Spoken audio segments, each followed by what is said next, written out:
I was looking for my next challenge. And I think every product person has this thing in the back of their mind, like you mentioned, which is like, should I do a startup? Is it just like grass is greener on the other side? I've been in big tech 17-ish years with Microsoft. Could I have taken another job at Microsoft and learned? Absolutely. But the depth of learning that this change allowed me to take was drastic. Welcome to Founded and Funded. I'm Tim Porter, Managing Director at Madrona. Today, I have the pleasure of hosting Bhrighu Sareen, the President of Product and Engineering at Highspot, an AI-based sales enablement platform that helps equip, train, and coach go-to-market people and execute and measure sales initiatives to drive revenue and greater sales efficiency. Madrona invested in Highspot shortly after it was founded back in early 2014, and Bhrigu joined in 2022. So today, Bhrigu and I are going to dive into the next chapter of Highspot, focusing on their ongoing innovation in product and engineering using AI and other strategies that Bhrigu has employed to drive efficiency and growth. Bhrigu spent nearly 2 decades at Microsoft before joining the Highspot team. He was one of the early Microsoft team members, and when he left, he was corporate VP and head of much of product management and engineering for teams. In this conversation, he will share actionable insights for founders thinking about making the shift from big tech to a fast-moving startup. He also offers advice for working with founders in navigating the transition from growth at all costs to efficient growth. We also dig into how Highspot is leveraging Gen AI in real-world applications and how the company is balancing innovation and efficiency. If you're a founder looking for hands-on tips on leadership, innovation, and growth in today's market, you won't want to miss this conversation with Bhrighu. Bhrighu, thanks so much for being here. Hi, Tim. Good to be here. And thanks for having me. It's always a pleasure to talk to you. I'll just say, if you're thinking about making a switch, Tim's actually a really, really good person to speak to. I remember the first time we met, I had spoken to Robert and the co-founders a few times and kind of on the fence, not sure. And then Tim met me at this coffee shop in Kirkland, Washington. Zoka. Exactly, yeah. He was only, I think, like 20 minutes late, maybe more. They gave me some excuse about how he was trying to raise a lot of money for the next fund or something. I mean, not that I could verify, but we'll believe him. So memorable, not just from that, but actually thank you for always being there in terms of providing guidance and how to think about it, and also specific examples from your past. So thank you. Thanks, Bhrighu. And that is actually a true story. My only defense, I don't remember why I was late, but at least I came to you. I drove across the lake and to the coffee shop in your neighborhood. All right, Bhrighu, why don't we start with your journey from Microsoft to Highspot? What were you doing at Microsoft? Say a little bit more about building teams and what inspired you to make the switch from big tech. This is definitely a very common thing. You know, people that have had successful careers at big tech companies and, hey, I want to do something earlier stage. How do I do it? Why do I do it? You've done it super successfully. Tell us about that journey. Microsoft Teams was the last project I worked on, but prior to that, I had worked in Bing, MSN, Windows. And Microsoft is a phenomenal place because you can have multiple careers without actually leaving the company. And so I got an opportunity to learn a lot, started my career there and just worked up through the levels, numerous challenges, great managers, great mentors, a lot of very, very smart people that allowed me to grow and challenge myself. Teams was a phenomenal experience. It was this small product. It was even before I joined before we even went to beta. And no one knew where it would land up. But the concept of redefining how information workers actually work, reduce friction, and having to use multiple tools to get the job done was appealing. And it was a phenomenal challenge, and it gave me a chance to really learn. When I joined, like I mentioned, we hadn't even shipped the product, or it wasn't even in beta, but then went from there and took it from 0 monthly active users to 300 million monthly active users when I left. So phenomenal growth. And I'd been there 6.5, 7-ish years and done a lot of different roles, taken on different aspects of the product, built them, PM Eng together, ecosystem, partnerships, customer growth. And I was looking for my next challenge. And I think every product person has this thing in the back of their mind, like you mentioned, which is like, should I do a startup? is it just like grass is greener on the other side? I've been in big tech 17-ish years with Microsoft. And so I think in priority order for me, it was I wanted a challenge, a place where number two was where I could learn. And the two different aspects, could I have taken another job at Microsoft and learned? Absolutely. I would have taken on a new challenge, a new dimension to it. But the depth of learning that this change allowed me to take was drastic. And I think the greater the challenge, the greater the learning. And so the other end of the spectrum was you go big company to smaller company. I got to report right now directly to the CEO, and that provides your peer group is like the CFO, CHRO. So learning in terms of what are the issues that are impacting the entire company. You're not just focused on your product area, on your scope, and that's the only thing I'm going to do. Learning in terms of speed and agility. As a startup, you don't have $1 billion in cash sitting in the bank. You don't have 25,000 developers that are at your that you could pivot into whatever area you want to go. It's just speed and agility. Team 0 to 300 million. It's insane actually to think about that kind of growth. And I remember our first conversation, and I was struck by a few things about you. One, that this point about agility is that you seemed very much about making decisions and cutting through, broader group dynamics. And sometimes part of the art of being a good executive at a big company is how you kind of embrace, big group dynamics. And you were more sort of cut through it and had lived through this hyper growth. And so that seemed like a great fit. I know even across our portfolio, there were more than one company that were recruiting you. Why did you pick Highspot specifically? So I meant just a little bit about the product and what Highspot did. Right. You wanted the right scenario with founders and challenge, but you had ultimately different product areas to pick. Why build in this area? Another area of learning, in addition, was I mentioned all the teams I had worked in at Microsoft, and I'd never worked in Dynamics or in anything to do with sales or marketing technology. And so it was another dimension where I could grow in terms of a new technology, a new space, and one that was evolving very rapidly.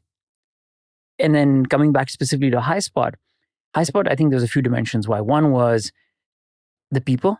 When you're making such a drastic change, if it doesn't feel right in terms of the people front, it could become very, very messy.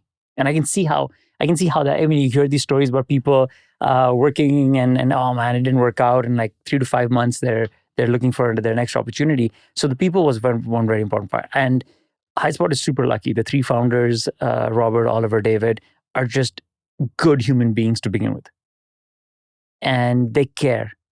Second, like I mentioned, was the space was new, and then third was Highspot, when I joined, was really known for content and guidance. And that was the key thing. How do you equip salespeople with the right content at the right time? But they had all the right ingredients. A lot of companies never make the switch from being a single product company to a 2-product company to a multi-product company. With our release in October 2024, what's happened is Highspot has made that transition from a single product company to a multi-product company. And when I saw these different ingredients, I remember after the first meeting with Robert, I got a cool story. Should I digress a little? Let's hear it. So I remember, I wasn't actively saying, hey, I want to leave Microsoft, because I really enjoyed working there. And somebody mutually connected us, and it was a meeting from 4 to 5 p.m. It was 4 to 5 p.m. on a Thursday. And our offices are downtown Seattle by Pike Place Market. So I drive up and go and meet Robert 4 to 5 p.m. And one thing leads to another. When I got back into my car, it was 7:15 p.m. And I called the person that mutually connected us. And there's a person like, how'd it go? I said, I think it went well, but I think Robert was just being nice because we were supposed to be done at 5. We finished at 7:15. And he's like, no. Robert's met other people. Usually it doesn't go this long. And so you feel that connection. And so when I went back the next time to meet Robert, I was like, hey, you've built a LMS, you have a CMS, you've got all these different pieces. If we stitch this together, your TAM, Highspot's TAM, can be significantly greater than what it is right now based on the product offering you have. And so when you take all those 3 or 4 things combined together, it just felt like it was a good place to be. Fantastic. I want to come back to how you've worked with these founders. So when you joined Highspot, there still are, 3 founders that are super active in the company. Robert, Oliver, and David. We did a podcast, Oliver and I, 5 years ago about Highspot. That's one of my favorite ever. And you and Oliver work super closely together now, right? On Yes. product. All 3 are really involved, which has been such an amazing part of this company, but also, in theory, not easy coming in and having this big role. You're running half the company, product engineering, yet there's these 3 founders who are all very opinionated around product and engineering. Yet it's worked out. What has it been like coming in your role and working effectively with founders? I'm super grateful to Robert, Oliver, and David. 1, for giving me the opportunity, and 2, just how they welcomed and included me into Highspot. I have a bunch of friends of mine gave me advice that this was going to be a really bad idea because they're actively involved. Like you said, like they have opinions, they have more context than I can ever have because they've been doing this for a decade. Absolutely. They have more knowledge, they have more connections, they have more foresight, because I had never worked in this space. And so I'll get super specific. David was doing this role before I joined. And I've said this to David, I would not have been even half as successful or delivered even 1/10 the impact for Highspot if it weren't for David. David has been this voice in my ear just all the time, selflessly giving me advice, giving me guidance, whether it was people, product, process, strategy. Hey, Bhrigu, here's the pitfalls. Watch out for this, watch out for that. And he does it in this super humble way. He's not being arrogant. He's not trying to show me down. Like you could have said, okay, hey, great job. We got someone. Good luck. If you have questions, let me know. But being proactive about helping me and helping us move forward. So super grateful to David for that.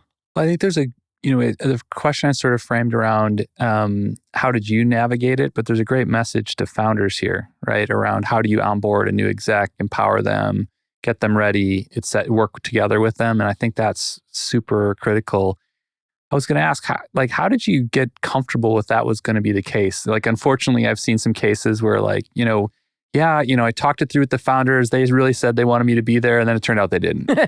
In some level, it's a human thing, right? And you build trust. But was there anything on how you sort of got confidence that they were serious about, not just saying that we're ready to kind of bring somebody else in and do all the things you mentioned that David has done to help make you successful? 2 things. One is if you remind yourself that we're all going to win together.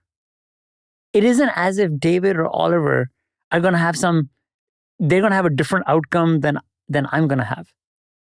So I tell myself, okay, are they coming from the right place? And wherever we're going, whatever decision we're making, is it going to take Highspot to the next level? Like if you think Highspot first, is it the right decision? Then it becomes easy. Then it's not about ego, right? Like, is your idea right or is my idea right? It doesn't matter. Is it the right idea for Highspot? Clear these folks just wanted to win. Exactly. And so if you come in with an attitude to win, with an insane bias for action, and are humble enough to say, okay, we learned, because not all decisions will be positive. We learned from that, and now we're going to go back and fix it. I think it's hard, even the human nature part, I think, because founders in general have a different mindset, but these 3 things should align with every founder out there. So having a great partner on the engineering and product side, and David and Oliver. Yes. Robert is probably the best strategic product vision, exec I've ever worked with. Right. I remember seeing that way back at Microsoft and now in the last 12 years at Highspot. But it can also be hard for you. I mean, he's always the head of product in some ways, and that's what's made the company so successful. Correct. So how has that dynamic been? One other suggestion I'd make to the folks listening is communication is key and building a relationship is key. Yes, all 3 founders are at Microsoft.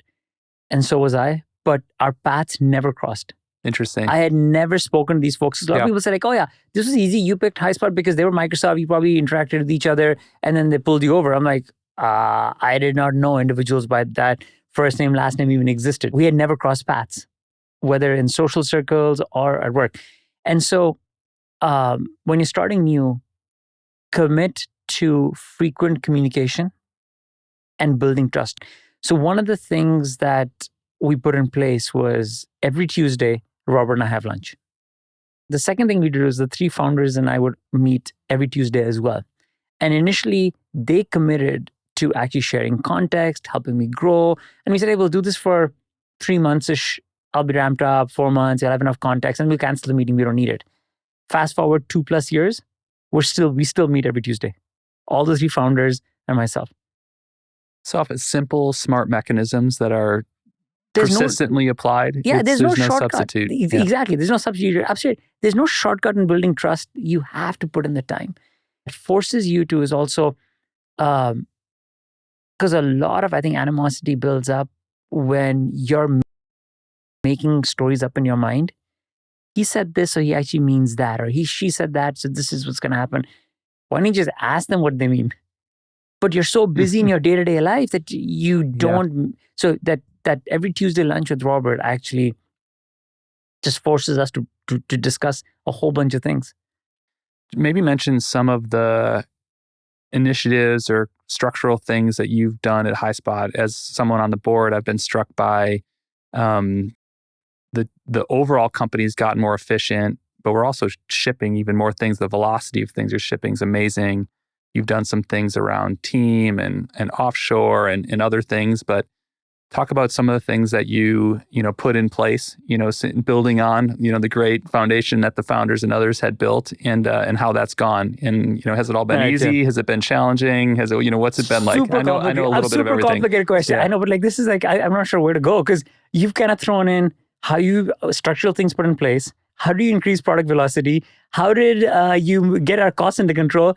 Like, we throw you a softball. You can get take it any direction. No, specifically, just how would you describe the major initiatives that you had to put in place? When you got to Highspot from a product and engineering standpoint. I lived it last 2+ years now, and when I joined, I have to start by saying everyone's heart was in the right place. The clarity of where we were going was always there, and that's like super important because if your founders, the exec team, the VPs, senior directors, and so on and so forth aren't clear on where we're going, that's a big problem. But at least those two parts were everyone's heart is in the right place. And so then coming back to like the question you asked with that context is, we realized that the company with growth at all cost, before I joined, the previous 18 months or 2 years, it was just phenomenal. We had been hiring people all over North America. And so now that you have clarity of where you want to go, how do we make sure that we maintain the velocity by removing roadblocks for the crews? Yep. So we identified that our smallest unit of impact is actually a crew. And one of the things we put in place was something we called an edge meeting, because your ICs are how big edge. Are crews roughly? 8 to 10 with a product manager, an engineering manager, a bunch of IC engineers, and a designer. And so the crew is your unit of work. And they're the ones that get stuck because it could be cross-team dependency. It could be because the designer is working on another project, have got to complete something, or they aren't clear on the architecture, or they take a decision that 3 months later you got to rework. And so the product leadership team decided that every 2 weeks, we're going to meet every single crew. So every week we do crews 1 to, let's say, 12, and then 13 to 24 will be next week. So we were spending about 15 hours a week. And initially the teams are like, whoa, this is like micromanagement. It's a bad idea, or it's a waste of our time. And I said, 1 second, except for the product leadership team who's going to be in all the meetings, for a crew, you're only spending 1 hour every 2 weeks. But what it allowed the crews to do now, when you look back, everyone's like, oh, this was great.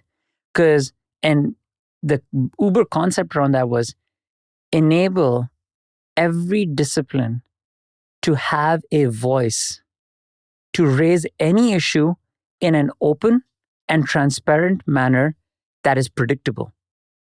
So it isn't because, some PM and engineer had a meeting with our VP of engineering and they took a decision. So the design team was like, hey, you left us out. And it wasn't as if they were doing this out of bad intent. It was just because the speed at which we wanted to move, if you met someone, you got on a Zoom call, you took a decision, you moved on. And it wasn't because, I'm purposely leaving the engineer out, I'm leaving the PM out. And so whoever got to the decision makers, took a decision, got a roadblock removed, and they would move forward. And so that edge meeting thing was initially hard for people to kind of say, like, is it worth it? But now when you look back, engineers bring in architecture documents. PMs bring in specs. We look at Figmas, and we've just been able to remove so many blocks. Making sure everyone has a voice, smaller teams where everyone can be heard, and then also the frequency increased also. So instead of every other week, how often do you have this now? No, it's still every 2 weeks. Got it. But what we have asked the crews get much more out of those times correct, together. But if they need additional time, they can always ask for it. Right. But it's predictable, as in everybody in the company knows, this particular crew is going to have review at this particular time. That's fantastic. And then one more thing that I did, because you asked, like, hey, what are the structural things? One other thing I did was cross-team dependencies, usually for companies, depending on the size, whether you're mid-size or larger, even big tech, one crew can never ship an entire thing. They're dependent on some infrastructure pieces or cross-team or UX or whatever it might be. So one interesting happened like 6 months after we put this thing in place. A particular crew comes up and says, hey, we are unable to ship this. And we're like, why is that the case? Oh, because we have dependency on this other crew and they're unable to do it. So we evolved the edge meeting to say, any crew can summon any other crew, or any crew can join any other crew, because it's transparent. Everyone knows the schedule, which crew's presenting when, and they can come in. It did a phenomenal thing. 90% of cross-team dependencies get resolved before it ever shows up to the PLT. Because Tim, would you like to be the one? I come to you, you have a crew, I have a crew, we're PMs on each of our crews. I'm like, hey Tim, I really need you to show up to the product leadership team, our edge meeting. We want you in there because there's dependency. Like Tim's like, you're like, hey, can we just resolve this right here? Absolutely, right. Create an environment where teams can work it out amongst themselves and not have to bring everything up and bubble it up. Much faster pace. That's fantastic. I maybe talk a little bit about how you've organized around offshore and a few centers of excellence. I know a big topic of conversation for lots of companies is back to office and being together. But then there's also a need to be able to have, engineering groups in other geographies for various reasons. I think you've done a nice job of finding a great way to do that. Maybe describe how you've done that. Sure. So I started in September 22. And if there's folks listening to this that are considering this move and you've always been, like I was always in product and never in other kinds of roles, if you're thinking of joining, or once you join, I would recommend sitting down with the CFO or VP of finance and just understanding how the numbers work. Chris Larson, our CFO, was super gracious with his time. And after I started in September 22, showed me the numbers. And 22 was this interesting year and it was the second half of 22 where things had started slowing down. And people weren't sure what's going to happen to the economy. Are we going to enter a recession? Is it going to be a soft landing?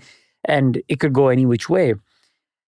And I look at the numbers and I'm like, if our goal is to hit profitability, doesn't feel like this glide path isn't moving in the right direction. And so after getting educated, I realized we've got to make a few changes over here. And one of the things we looked at was, okay, we want access to a lot more talent. And can we do it where can we do it and how would it work out? And so the first thing we did was in November of 22 with my direct reports and through a connection at the Canadian consulate in Seattle, we actually went up and met the government of British Columbia. And from Seattle to Vancouver, it's only a 2.5, 3 hour, depending how fast you drive, Tim, 2.5 drive or a 3 hour train ride. And it's super convenient. And you could do a day trip if you needed to, where you can meet the team, spend time. And we got a lot of good support from the government of BC. And we decided to open up an office in Vancouver, Canada. When we started, we said, hey, over a 2-year period, we'll put about 50 people in Canada, in Vancouver. And actually, in 18 months, we'd already hit 50 people. And that provided us an ability to have our first distributed beyond remote. We were already doing remote before I joined Highspot, but it allowed us to have a center of excellence, access to a lot of talent, and allowed our engineers and leaders to see, could we do a remote center and practice before we do something big? And then after we saw that working, we decided to start a development center in India. Now, that was a lot of debate internally, a lot. And you can imagine all the different reasons why we should not do it, and maybe a couple of reasons why we should. But we moved forward. Again, this is about agility, speed. Let's try things out. And India offered Highspot access to an insane amount of talent. And over the last 2.5 decades, talent in India has evolved. Like, you could always get really good college hires. But over the last 2.5 decades, so many companies have opened up offices there. So what that has allowed us is middle management, and typically having the right managers will help you because they can coach, mentor, grow the early in career talent. That matters. And then senior leadership, there's actually a decent population of senior leadership who could run your development center in India.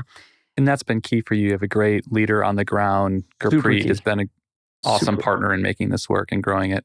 And that brings me to the other point I was going to make, which is Tim is perfect, which is the Indian population outside of India who have lived here, who have worked for these companies, a lot of them are actually moving back. Gurpreet actually spent, I think, 30 plus years in the United States.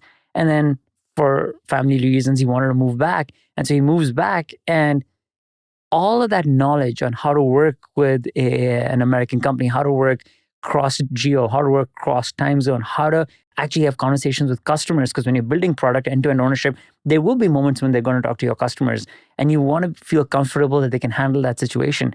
And so Gurpreet is a great example of having a leader who can take an office from zero. And I mean, real stats, July of 23 is when he signed his employment offer. And fast forward September of 23, we had 4 employees, a Gurpreet, 2 engineers, and a designer. And fast forward right now, we have 125 people there and lots of open positions. Fantastic. So we've been talking about things that have gone well and coming to an earlier stage company from a big company. I'm sure it's not always that way. You know, there have been challenges. We've managed through them really well. Maybe just for the listeners, you know, what was a surprise? Like, you kind of knew you had a good sense, you know, with this team and everything, but there's still surprises. Was there something that was a surprise that, like, hey, this was a big transition to go from the big company, lots of resources, to something smaller, and how did you deal with that? I think if I were to prioritize all the challenges, I think the number one was how drastically the economy changed. Yeah, there was a big externality that came about that wasn't really expected to the extent that it hit.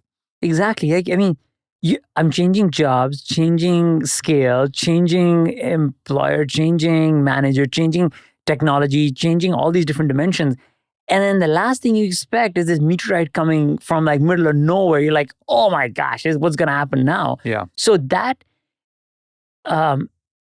I mean, but if you ask, like, how do you think about it? I actually look at it from another perspective, which is, like I said earlier, my number one goal was learning and a number of different dimensions. Guess what? That learning just got accelerated. And when you come out the other end, you're going to be, I did all of the things I was trying to go learn, but then did it in an environment that might not show up. I mean, it's cyclical, so it will show up at some point, but maybe not for another 5 years, 4 years, 10 years, who knows what the exact timeline is. But that, I think, was the biggest challenge. And I mean, you're on our board, so those board meetings were interesting where, okay, your burn rate is like crazy. But hey, can we just raise money like we have been every single round previously before? Somehow money dries up. What the goals that the market is expecting you to hit change. And the company had never done layoffs before. brutal. I think it's just like super hard. It was a hard period. I mean, the biggest thing is that a company like Highspot that had been growing meteorically in a large part as existing accounts were just hiring lots more go-to-market people, seat-based. And so the renewal rates just kept going up and up and up. And all of a sudden, all our customers' budgets didn't just get frozen, they got slashed. Correct. But we managed to keep innovating through that, find more things that give them and add value, but while also getting efficient ourselves through some of the things we've been talking about. Exactly. And so the second thing I'd say on that topic, the previous question you asked, which was, you touched on a really good point, because we've all heard stories that X amount of companies during the dot-com bust actually decided not to do product innovation and just ride it. Or through the financial crisis, not do product innovation and just ride through it and save money and conserve cash. But thanks to the folks on the board and the leadership team, we decided to just say, no, we're gonna make this transition. And now we're seeing the fruits of that investment and decision actually start paying off. Knock on wood. That's perfect. Let's talk about that. You know, Highspot's always been an ML-based company. I think of the very early days. And how do you find all this sales content? Well, if you get the right signals and you put those into an ML system, you can find the right things more effectively. But it wasn't AI in the way it is now. Maybe talk about some of those. Give some examples. What are the things that you're shipping? How do you use AI today? And we can dig into that a little bit. Every company is becoming an AI company, but Highspot is really there and has it in production with customers. You're absolutely right. There's patents with our co-founders' names on it and other folks on there around ML technology and things of that. One of the interesting things, because also the stage we're in right now, I mean, there's the hype cycle where we're the trough of disillusionment, I think is where we are right now. And a number of our customers asked us saying, hey, is any of this thing real? Or is it all just hype? And what I try to land with them is, if you're big tech and you're trying to reason over the significant amount of data you have for an individual, it could be across their emails and meetings and calendar and everything else, there's three dimensions. It's like, how much compute do you want to put against it? Or what's the latency? Because if you give the large language models or your algorithm enough time, it will actually give you the right answer. Or three is the cost. How many dollars you want to throw at this problem? Or every time there's a query that's sent.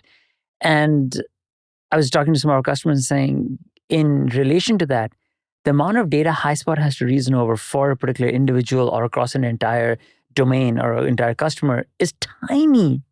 It's super tiny in comparison to what the technology allows us to do today. So it's tiny. Two, there's a number of dimensions that we could actually put together offline, so process it once a night. So the latency part gets taken care of. And there are actually real scenarios with real value. One of them, I'll just, as an example, a major fintech company had, they would, like most companies do a sales kickoff once a year. You bring your salespeople together, you have a conversation, and you share the new products you're launching. And in some cases, they'll ask them to do a golden pitch deck, which is marketing's created the pitch deck. And let's say we're colleagues sitting around the table at the sales kickoff, or you're my manager. What I'll do is I will read up, learn about it, and then I'm going to pitch it to you. You've got a rubric, you will score me on those things, and then I'll do the same back for you. And that's expensive because you have to take people offline out of their day jobs, go get them to do this, or you have salespeople recorded, then the managers have to take time out and score them. And a lot of sales managers like, I need to hit quota this month. I don't have time for this. So we built a feature as part of our training and coaching product where the person creating the learning and development, the training, has a rubric, verbal, non-verbal skills that they're looking for the salesperson to be successful and saying the right words or how the pitch should come out. A fintech company used this, sent it out and got 800 responses back. And then the manager gets to see the video recording, the rubric, the AI uses the rubric that was provided to grade all 800 of these. And what we saw was in 55% of the cases, the manager left the AI graded feedback as is. In another 91% minus 55 is, in those cases, they either added or deleted one sentence.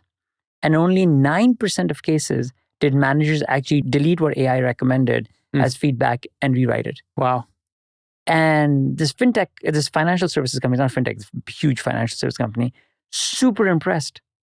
And they're actually now rolling it out. They've decided to, I mean, there's a few, there's a few hundred people, 800 or so that had access to it. Now they're talking about thousands of licenses for this one feature because the value and the time they're getting back is significant. And so the focus on features that will save salespeople, marketing people, support, services, learning and development people that are creating it, time, and showing the right ROI, and I can go on feature after feature after feature. That's been resonating. That's awesome. This is this AI real-time coaching, and that the AI is really working, both in the feedback is really accurate in that the manager doesn't have to rewrite it, and then you see the impact with the end users. There are a bunch of features. You talk about the Highspot AI Copilot. There's the ways you do scorecarding. There's ways you do content summarization, auto document generation. I think people are interested, like that maybe don't know Highspot. Yes, they can go read the website, but maybe just rattle off a couple of these other new features and how you use AI for customers. Yeah, perfect. So one other one that I'll talk about is a lot of organizations have a system of record for their CRM, like for the customers. They have a system of record for, let's say that's the ERP. But today they don't have a system of record for their go-to-market initiatives. And it's super interesting because you have so many different disciplines that have come together to actually take an initiative. So one of the initiatives, as an example, and I'll use that to just outline the capabilities we're talking about, which is during 2022, 2023, the CFO or the VP of finance inserted themselves in the buying process. And we saw more and more sales cycles were getting elongated. And it wasn't just procurement being able to, once the solution owner says, I want to buy this particular product, the procurement just does the paperwork and is able to negotiate and get the deal done. But finance was like, whoa, we need to make sure this spend is happening. Is it correct? Is it worth it? So sales folks, so there were initiatives where where a lot of our customers wanted to roll out, which were, how do we train our salespeople to talk to the finance people? And they roll out a training. Now, if one of your initiatives was to increase expansion on product line ABC, there are so many pieces that have to come together for that to be successful. One is what content will get used, and is it being used? Is it created? Is it effective? How do we provide training? Like, for example, one of the training could be this financials, like how to talk to people in finance, and then product training on whatever the product line it is that you're talking about. And then so that is preparing them. What's the right sales play to use? Here's a digital room. All these are capabilities that Highspot has, but you include it in your initiative. And then you want the ability to say, okay, all this training that I'm providing, the keywords I want to use, are they actually being used?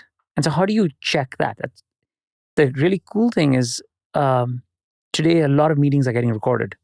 And so Highspot's conversational intelligence capabilities, again, using AI and other aspects, is not only able to just draw out who said what, but then understand the intent behind that. So now you can have a single scorecard, a system of record for here's all the initiatives that we care about.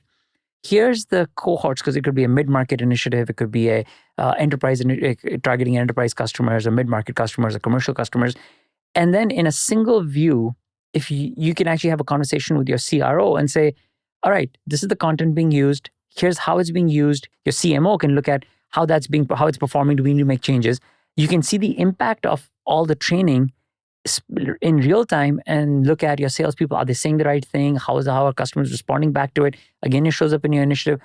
And you can look at individuals, like I said, in the case of the other previous example, where you can see, hey, this rep, for example, on these 12 metrics, and 8 of them you're doing really well, 9 of them you're doing well, but on these 3 of them, you could actually do a little better. And Highspot is that one unified platform that you go from content to guidance to understanding what's actually happening with the salespeople, what skills and competencies they need to get better in, and then recommend a training. Because a lot of platforms out there today can tell you, hey, this meeting went well, here's the agenda, here's the topics that were discussed, here's aspects of the intelligence around the meeting. That aspect is now a commodity. But when you want to take action on that, they could have used the meeting's over, now send a digital room with this aspect. Highspot can do that. You want to take another action around, here's a set of skills that you could do better in, Highspot can do that. Now recommend a training based on the skills you need to improve in, Highspot can do that. You want to now be able to follow a sales play because we've combined data with CRM to then say, okay, this is a pre-sales opportunity in the financial services business. Marketing has created this template. Let's just automatically generate a document, the presentation that will go for this particular thing, and bring in pricing if you choose to do that. I think it's so cool and illustrative that it's such an integrative story from just purely the customer's perspective who doesn't necessarily care about technology. They want outcomes. You spend so much time, I see this across so many of the companies, even the very early startups, all this time and effort on, we're going to do this initiative, we're going to do this campaign, we're going to launch this thing.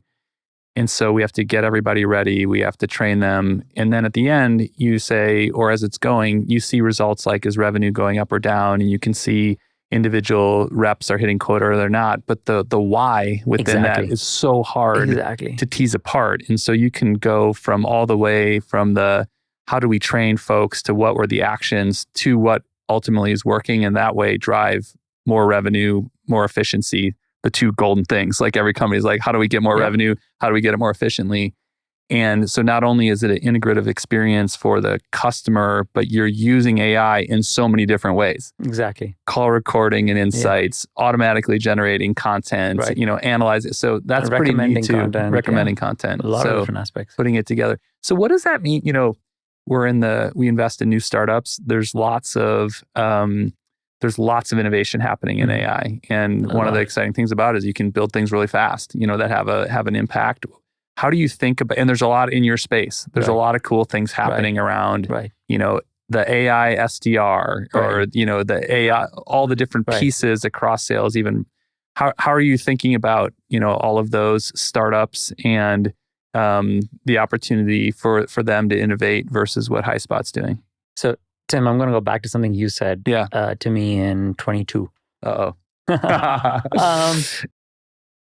It's something interesting you said, that there was a realization in the startup world that a lot of companies that got funding prior to 22, it was a feature, but it could grow up to become a standalone company.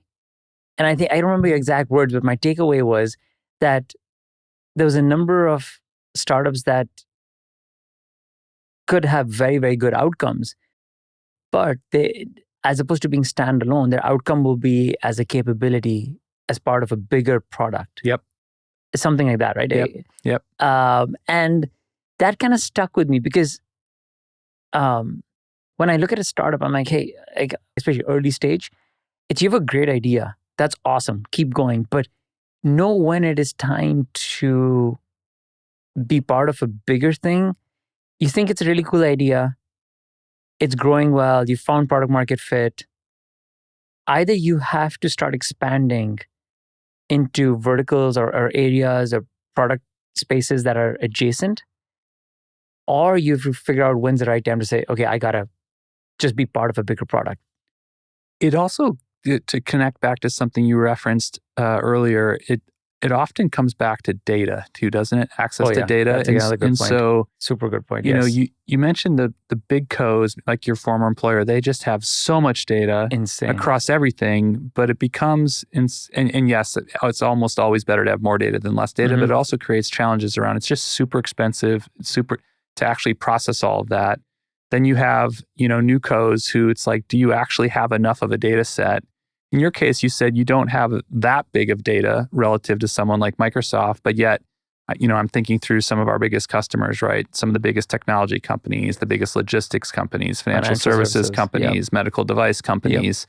You have their whole corpus of sales, marketing, content, docs, decks, white papers, et cetera.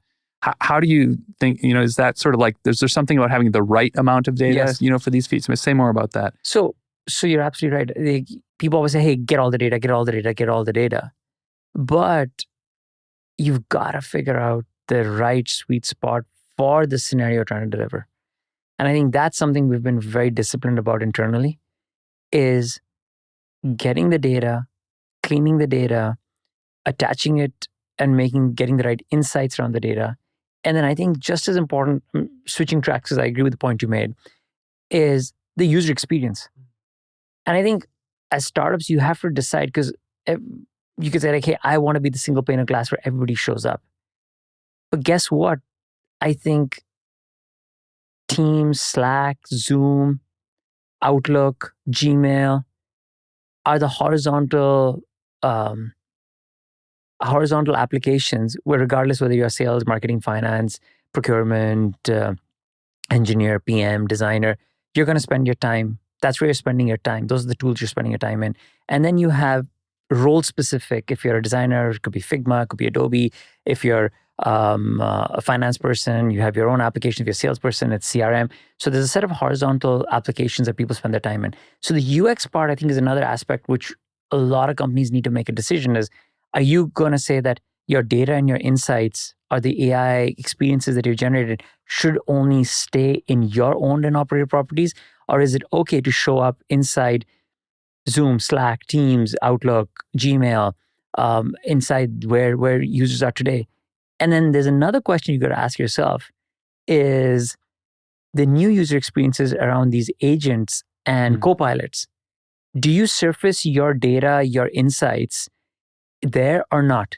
Or do you do a teaser and you got to bring them back to your product? And then once you figure out the user experience, so data, insights, user experience, once you figure out that stack, what do you do about the business model? So let's say I'm a customer and you're here to sell me. And I said, hey, I've built my own internal co-pilot. Like that's our company-wide thing.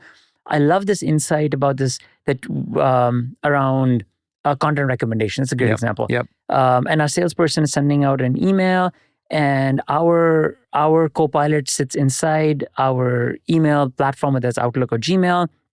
And we just want you to plug into that. And so we don't really need to buy this other whole thing because we're not using the product. We're not using the scenario inside your product. We just want API access. So we'll just pay for a data transfer fee and that's good enough. But you're like, wait a second, I ran all the analysis and I'm delivering you an insight. I'm not just delivering you something over an API for access to data. But these are interesting conversations that we're going to have. So let's put our future hats on here. So much continues to happen in this space with AI. Agents are a big topic of conversation. Salesforce is certainly talking about those a lot. Lots of new startups. If you think a year or two ahead, maybe pick a year ahead, what are some of the things in AI you're most excited about that Highspot will maybe be going to in that time frame? Last year, you would have asked this question. You would not have used the word agent. You would have used the word co-pilot if we had recorded it. This year, you're calling it agent. 2 years from now, I have no idea what it's going to get called.